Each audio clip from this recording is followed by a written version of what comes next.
கொங்கு மண்டலமாம் கோவையிலிருந்து பூசாக்கோ கலை மற்றும் அறிவியல் கல்லூரியினுடைய ஆற்றல் மிகு மாணவி நான் நிவேதா. நிவேதா, நலமா இருக்கீங்களா? மகிழ்ச்சி. நலமா இருக்கேன் நிவேதா. உங்களுக்கு முன்ன 2 போட்டியாளர்கள் அவங்களுடைய திறமையை வெளிப்படுத்தியிருக்காங்க. உங்கள் திறன் வெளிப்பட என்னுடைய வாழ்த்துக்கள். உங்களுக்கான தலைப்பு என்னன்னு கேட்போமா? நிவேதாவிற்கு நாம் வழங்கி இருக்கிற தலைப்பு கொல்லாது உலகெனின் யாரும். தயாரா இருக்கீங்களா? இப்ப கைத்தட்டல் கொடுக்கலாம். அனைவருக்கும் வணக்கம். நான் இன்று பேச எடுத்துக்கொண்ட தலைப்பு கொல்லாது உலகினின் யாரும். பிற உயிரை கொல்லக்கூடாது என்ற உயரிய எண்ணம் நம் மனதில் எப்பொழுது தோன்றும்? பிற உயிரை தன்னுயிராக நினைத்து அன்பு செலுத்தினால் அது சாத்தியமாகும். அன்பு என்பது மனிதனுக்கு மட்டுமே உரிய பண்பன்று. எல்லா உயிருக்கும் உயிராக விளங்கக்கூடிய ஒரு குணம்தான் அன்பு. அதனால்தான் அன்பின் வலியது உயர்நிற்றல் என்று வள்ளுவர் பொதுவுடைமையாக கூறுகிறார்.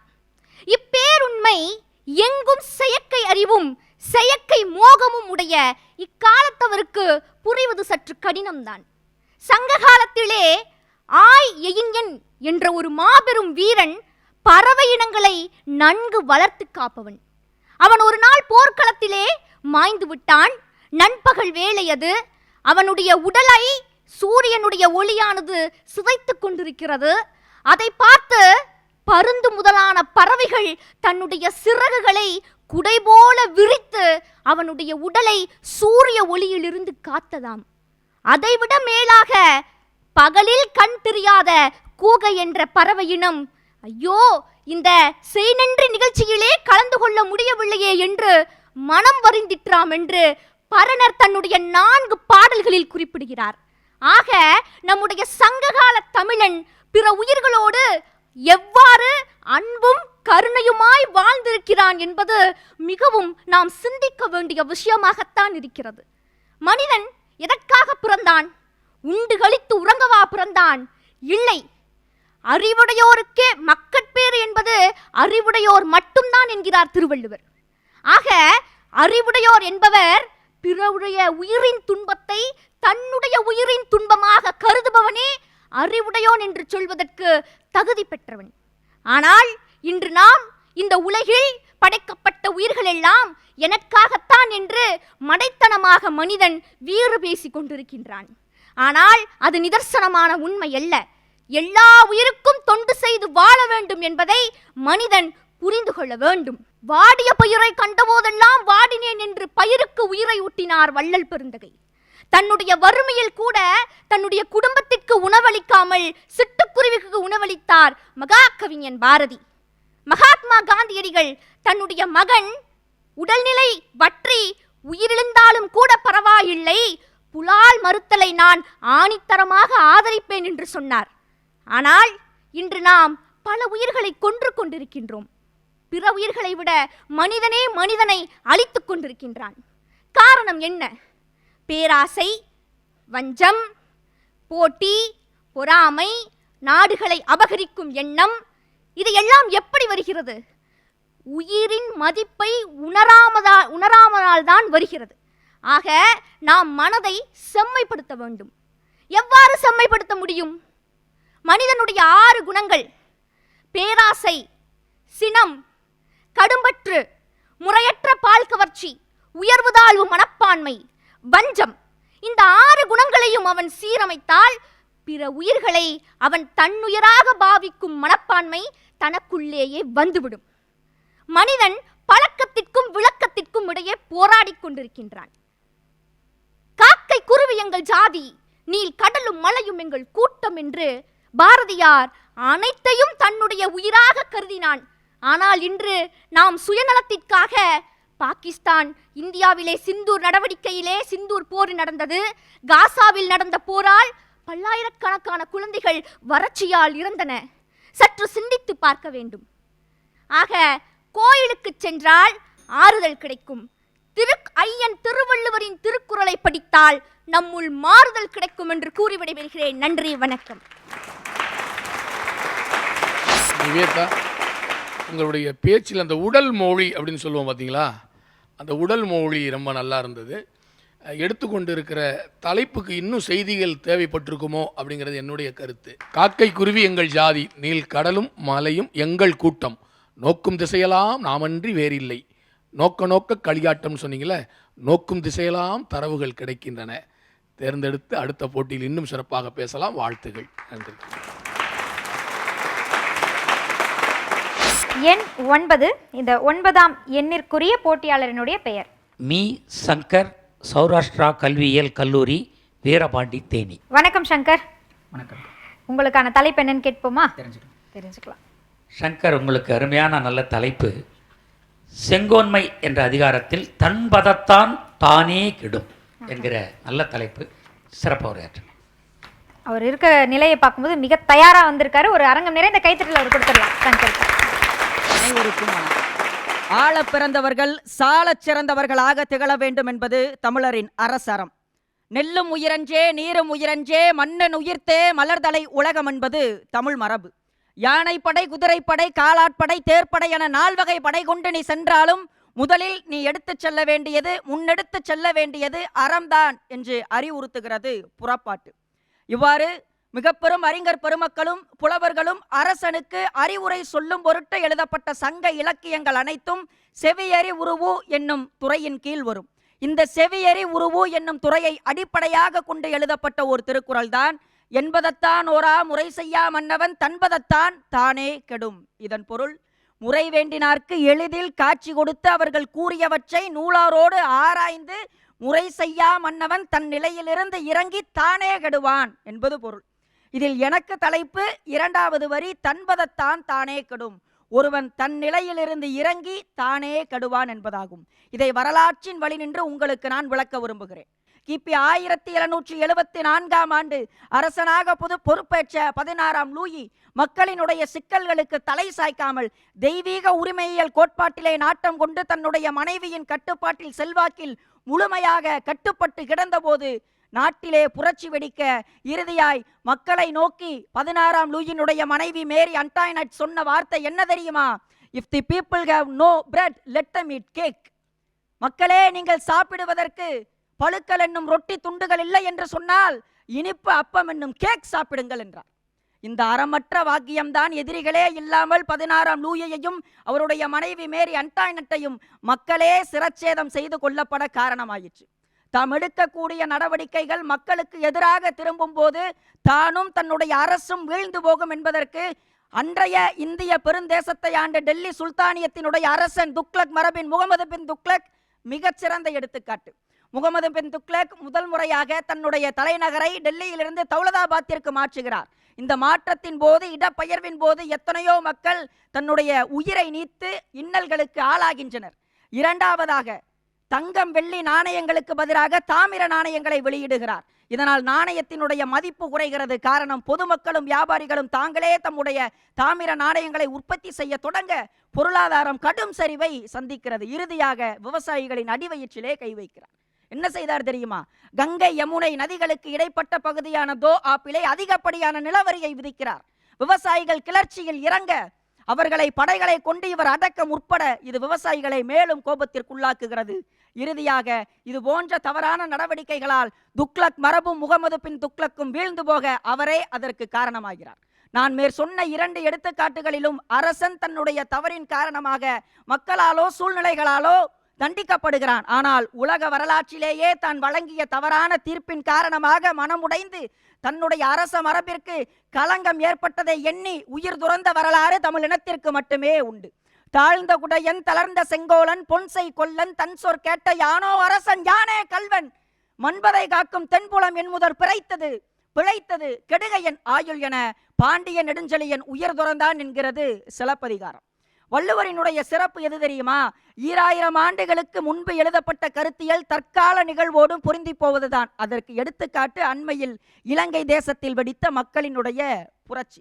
அன்பார்ந்தவர்களே, நான் சொன்ன எடுத்துக்காட்டுகளிலிருந்து வள்ளுவ பெருமகனார் ஏன் முறை செய்து அறத்தின் வழி நின்ற ஆட்சிக்கு மன்னனுக்கு அதிகப்படியான முக்கியத்துவத்தை கொடுக்கிறார்? அதற்கு அவரே விடை சொல்கிறார். அரசியல் நீதி இனத்திற்கு இனம் மாறுபடுகிறது.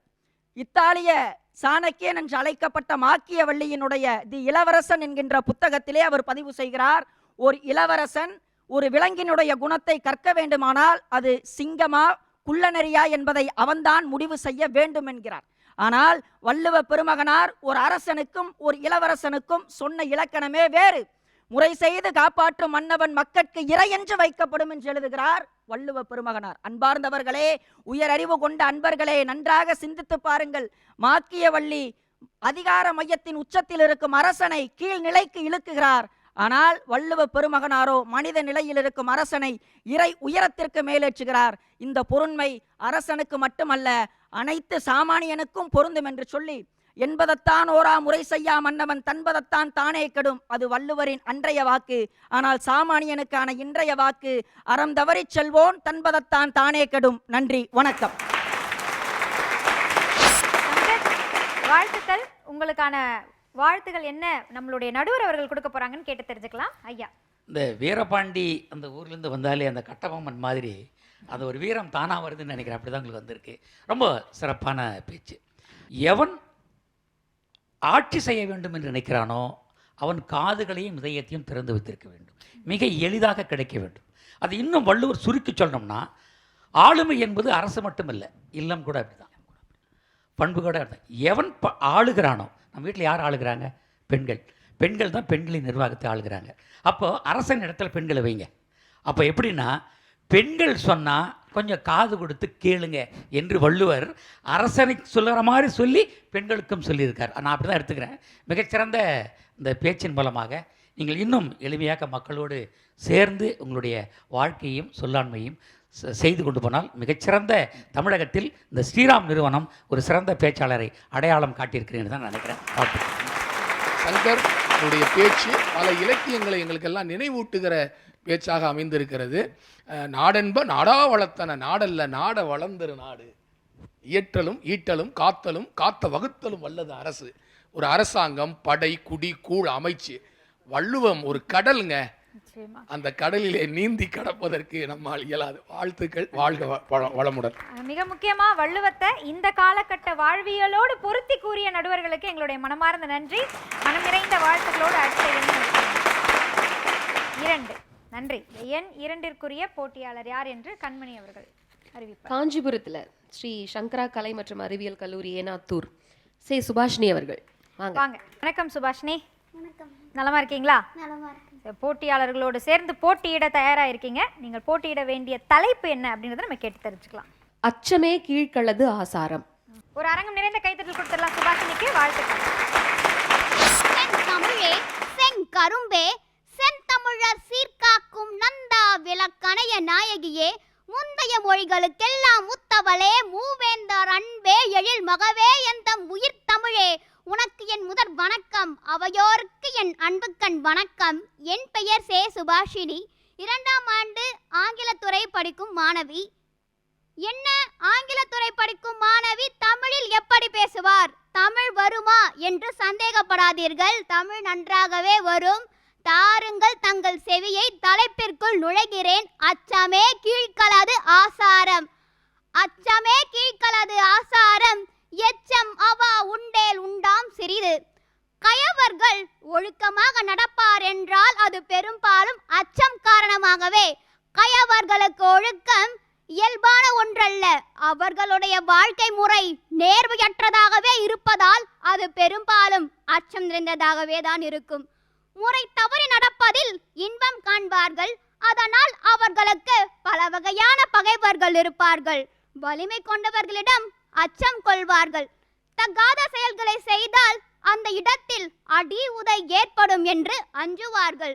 தாங்கள் விரும்பியது கிடைக்கும் என்ற நிலை ஏற்படும் போது இந்த கீழான கயவர்கள் தங்களை ஒழுக்கமுடையவர்களைப் போலவே காட்டிக்கொள்வார்கள்.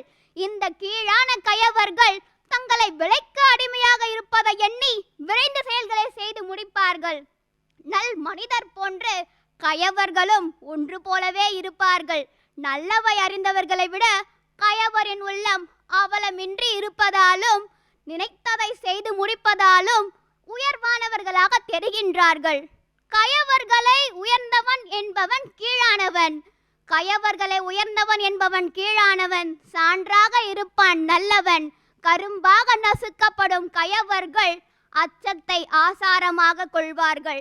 நல்லாடை அணிவதையும் நற்சோறு உண்பதையும் கண்டு குற்றம் காண நினைப்பவர் கீழானவர்கள். அச்சம் என்பது தாழ்ந்த மனப்பான்மையுடையோரின் குணமாகும். தைரியம் மற்றும் துணிவே உயர்ந்த மனப்பான்மையுடையோரின் குணமாகும். தமிழ் பண்பாட்டில் தைரியம், நேர்மை, நீதிநிலை ஆகியவை உயர்ந்த பண்புகளாக இருக்கின்றன. அச்சம் நமக்கு பயத்தையும் மன அமைதியின்மையையும் தருகிறது. அச்சம் கொண்ட மனிதன் தனது தன்னம்பிக்கை இழந்து விடுகிறான். அச்சம் கொண்ட மனிதன் தன் திறமையும் அறிவையும் வெளிப்படுத்த முடியாமல் போகிறான். அச்சம் கொண்ட மனிதன் தனது சுயநலத்துக்காக மட்டுமே வாழ்வானே தவிர பெரிய சாதனைகளை செய்ய இயலாது. அச்சமில்லாத மனிதன் நல்லொழுக்கம், அறிவு, தன்னம்பிக்கை, சமுதாயத்தில் மரியாதை, கண்ணியம் ஆகிய அனைத்தின் இருப்பிடமாக இருக்கிறான். தைரியம் கொண்டவர்கள்தான் வரலாற்றை உருவாக்குகிறார்கள். உதாரணமாக மகாத்மா காந்திஜி அச்சத்தை விட்டு தைரியத்தை பிடித்து கொண்டதால் தான் சுதந்திரம் கிடைத்தது. சுபாஷ் சந்திர போஸ் தைரியம் உங்களுக்கு சுதந்திரம் தரும் என்று தன் உயிரையே அர்ப்பணித்தார். வள்ளலார் சமூக அநீதிக்கு அஞ்சாமல் அறநெறியை நிலைநாட்ட தைரியத்துடன் பாடுபட்டார். அறநெறியை நிலைநாட்ட தைரியம் அவசியமே. பல கண்டுபிடிப்பாளர்கள் பயமின்றி, அச்சமின்றி, தயக்கமின்றி பல செயல்களை செய்துள்ளார்கள், சாதனையை படைத்துள்ளார்கள். ரைட் சகோதரர்கள் மனிதனால் பறக்க இயலாது என்ற அச்சத்தை மீறி விமானத்தை கண்டுபிடித்தனர். தாமஸ் ஆல்வா எடிசன் 1000 முறை தோல்வியுற்றாலும் மீண்டும் மீண்டும் முயன்று இறுதியில் வெற்றி பெற்றார். மின்சார விளக்கு நமக்கு கிடைத்தது. டாக்டர் ஏபிஜே அப்துல் கலாம் தோல்வியை கண்டு அஞ்சாமல் தொடர்ந்து ஏவுகணை முயற்சிகளை செய்து வெற்றி பெற்று இன்று அனைவராலும் ஏவுகணை நாயகன் என்று அழைக்கப்பட்டு வருகிறார். சுவாமி விவேகானந்தர் வலிமையே வாழ்வு, பலவீனமே மரணம் என்றார். அச்சம் நமது காலில் கட்டப்பட்ட சங்கிலி போல, தைரியம் என்பது அந்த சங்கிலியை உடைக்கும் சாவி போல. எனவே சாவியை கொண்டு பயன்படுத்துங்கள்.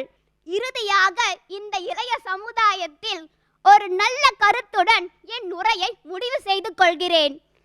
அராஜகம் என்ற சுயநலத்தை விட்டு அன்பு என்ற புதநலத்துக்குள் நுழைந்து இளைய சமுதாயம் தொண்டு செய்ய, எப்படி ஏழை எளிய மக்களுக்கு தொண்டு செய்ய முன்வர வேண்டும் என்ற நற்கருத்தினை இந்த நல்ல தருணத்தில் கூறி வாய்ப்பளித்தமைக்கு நன்றி கூறி விடைபெறுகின்றேன். நன்றி, வணக்கம்.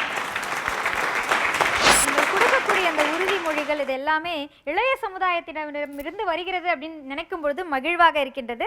எப்படி இருந்தது உங்களுடைய பேச்சு என்று நடுவரிடம் கேட்போம். உங்ககிட்ட அச்சமின்மை இருந்தது, அதை எங்களால் பார்க்க முடிஞ்சுது. எனக்கு ஒரு கருத்து இருக்குமா.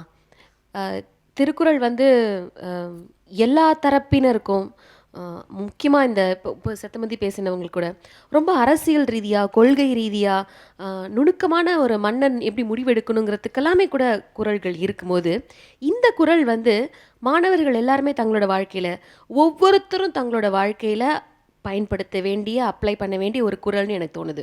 அது மாணவர்கள் இல்லை, வீட்டில் இருக்கிற அம்மா, குழந்தை, அப்பா எல்லாருக்குமே வந்து அச்சம் அப்படிங்கிறது இருக்குது. அதுவும் இப்போ இருக்கிற காலத்தில் ஃபோபியா அப்படிங்கிற ஒரு பேரில் எல்லாத்தையும் நம்ம வந்து டீல் பண்ணிகிட்ருக்கோம். ஏகப்பட்ட சப்போர்ட் சிஸ்டம் நமக்கு தேவைப்படுது.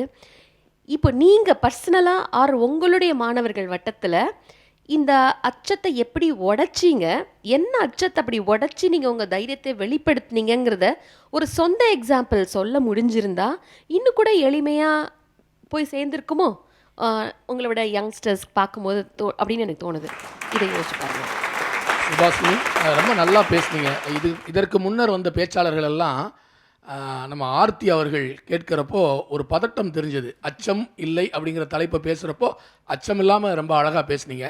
ரைட் பிரதர்ஸ், அதே போல் சுபாஷ் சந்திர போஸ், மகாத்மா காந்தி எல்லாரையும் தொட்டு காட்டி ரொம்ப அழகாக. ஏன்னா சுபாஷ் சந்திர போஸ் சொன்னார் இல்லைங்களா, நீங்கள் எனக்கு ரத்தத்தை தாருங்கள், நான் உங்களுக்கு சுதந்திரத்தை தருகிறேன்னார். அதே போல் ரைட் பிரதர்ஸ் ரொம்ப அழகான ஒரு பேச்சு, நல்லா இருந்தது. ரைட் பிரதர்ஸ் நாங்கள் பறந்தோன்னு சொன்னப்போ உலக நாடுகளில் இருக்கிறவங்கெல்லாம் பத்திரிகையில் எழுதுனாங்க, அவங்க வந்து ஃப்ளையிங் பிரதர்ஸ் இல்லை, அவங்க லையிங் பிரதர்ஸ், பொய் சொல்கிறாங்க, பறக்க முடியுமா அப்படின்னு. ரொம்ப அழகான பேச்சு. அச்சம் பற்றி வள்ளுவர் ரொம்ப அழகாக சொல்கிறப்போ ஒரு இடத்துல சொல்லியிருப்பார், இயக்குனர் ஐயாவுக்கு கூட தெரியும் அது, எதற்குமே நான் அஞ்ச மாட்டேன்னு சொல்லக்கூடாதுன்றார் வள்ளுவர். அஞ்சுவது அஞ்சாமை பேதமை, அஞ்சுவது அஞ்சல் அறிவார் தொழில். நான் எதற்கும் பயப்பட மாட்டேன் அப்படின்னு சொல்கிறத வள்ளுவர் ஏற்றுக்கொள்ளலை. அடுத்தவருடைய பொருளை கவர்ந்தால் திருடன்னு பழி வருமேன்னு அஞ்சணும். பிற உயிர்களுக்கு தீங்கு செய்தால் இவன் அயோக்கியன்னு ஒரு பழி வருமேன்னு அஞ்சணுங்கிறார். அஞ்சுவது அஞ்சாமை பேதமை, அஞ்சுவது அஞ்சல் அறிவார் தொழில். அந்த திருக்குறளை தொட்டு காட்டிய உங்களுடைய பேச்சு ரொம்ப அழகு. நல்ல தமிழ் உங்களுக்கு இருக்குது. சித்திரமும் கைப்பழக்கம், செந்தமிழும் நாப்பழக்கம். வாழ்த்துக்களம்மா. காஞ்சிபுரத்திலிருந்து வந்து ஒரு வற்றாத தமிழ் அருவியை போல பேசுகிற உங்கள் பேச்சுக்கு வாழ்த்து. அடுத்த போட்டியாளருக்கான எண் 8. அந்த 8 எண்ணிற்குரிய போட்டியாளரினுடைய பெயர் ஐயா. நெல்லை தமிழோடு நம் இதயங்களை கொள்ளை கொள்வதற்காக வருகிறார் மேடைக்கு. அடுத்து நாம் அழைப்பது பாளையங்கோட்டை தூய சவேரியார் கல்லூரியை சார்ந்த மாணவர் அண்ணாமலை அவர்களை நாம் மேடைக்கு அழைக்கின்றோம் பேசுவதற்காக. பாருங்கள் அண்ணாமலை. நாணம், அதான் நம் மொழியில் வெட்கம், மானம், சூடு, சொரணை, அடக்கம் எல்லாம். இவையெல்லாம் குடித்தவனிடம் இருக்குமா என்று கேட்டால் குடித்தவனுக்கு வேட்டி விழுந்ததே தெரியாது, மானமாம். எதிரில் யார் நிற்கிறார் என்றே தெரியாது, அடக்கமாம். தன்னை யார் அடித்தார் என்றே தெரியாது, சூடு, சொரணையாம். இவையெல்லாம் உன்னிடம் இருக்கிறதா என்று குடித்தவனை பார்த்து கேட்டால், இதெல்லாம் எந்த கடையில் விக்குதுன்னு சொல்லு, நான் வேணா உனக்கு வாங்கி தரேன் என்று பிதற்றுவான். குற்றம் செய்யாத கோவலனை வெறும் வணிகர் கூறிய தவறான செய்தியின் பேரில் விசாரணை இல்லாமல் கொன்று விடுகிறார். அதனை தொடர்ந்து கண்ணகியின் நியாயம் கேட்க இங்க வந்தபோது அந்த நகரமே அழிந்தது. இங்கு நெடுஞ்செழியன் காவலன். அவர் காவான் அன்றியவன் கடமையை தவறச் செய்த போது கோவலன் உயிரிழந்தார். கண்ணகியின் நியாயத்தை நிலைநாட்ட வந்தார். அந்த நகரமே அழிந்தது. அரசன் அயர்வதால் அரசு அயர்ந்தது என்பதே இந்த காவியம் நமக்கு சொல்ல வரும் செய்தியாகும். மனித வாழ்வின் உன்னத குறிக்கோளாகவும் இன்றியமையா தேவையாகவும் அன்பே விளங்குகிறது. அன்பில் வாழும் இதயம் தன்னை இறைவன் கண்டால் வணங்கும் என அன்றே இசைத்தார் MSV.